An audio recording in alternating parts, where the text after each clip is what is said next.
বাইরে উন্মত্ত রোগীর পরিজনরা, ভেতরে মারমুখী মেজাজে জুনিয়র ডাক্তাররা। যাদের হাতে স্টেথো থাকার কথা তাদের হাতেই উঠল লাঠি। সোমবার রাতভর এই দৃশ্যের সাক্ষী থাকলো রাজ্যের একমাত্র সরকারি সুপার স্পেশালিটি হাসপাতাল।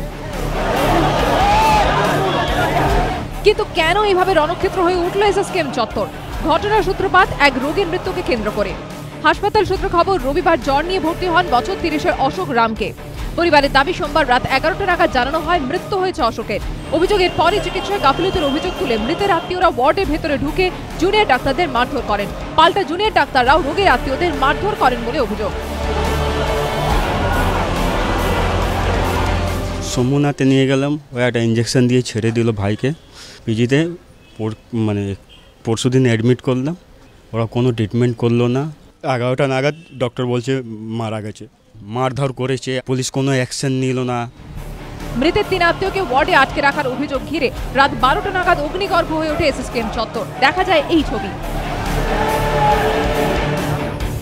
হাসপাতালের বাইরে কিছুক্ষণের জন্য পথ অবরোধ করেন রোগীর আত্মীয়রা।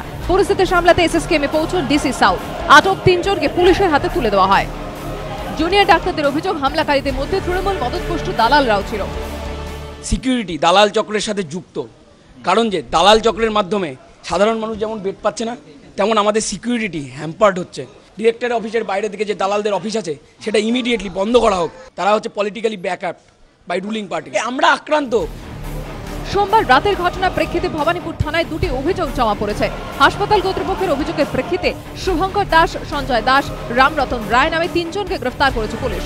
ধৃতদের বিরুদ্ধে সরকারি কর্মীকে কাজে বাধা, মারধর, সরকারি সম্পত্তি নষ্ট সহ একাধিক ধারায় মামলা রুজু হয়েছে। যে আমার ভাই মারা গেছে সে বেস্ট ফ্রেন্ড হচ্ছে ওরা 3 জনই। রতন, একটা নাম হচ্ছে বান্টি, আর একটা নাম হচ্ছে অজয়।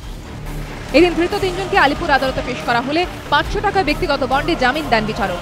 মৃত রোগীর পরিবারের তরফে দায়ের করা অভিযোগপত্রের নাম রয়েছে কৌস্তব মাইতি, সুজন ঘোষ, সৈকত মণ্ডল, কৌস্তব বিশ্বাস, রোহন ঘোষ নামে 5 জুনিয়র চিকিৎসকের।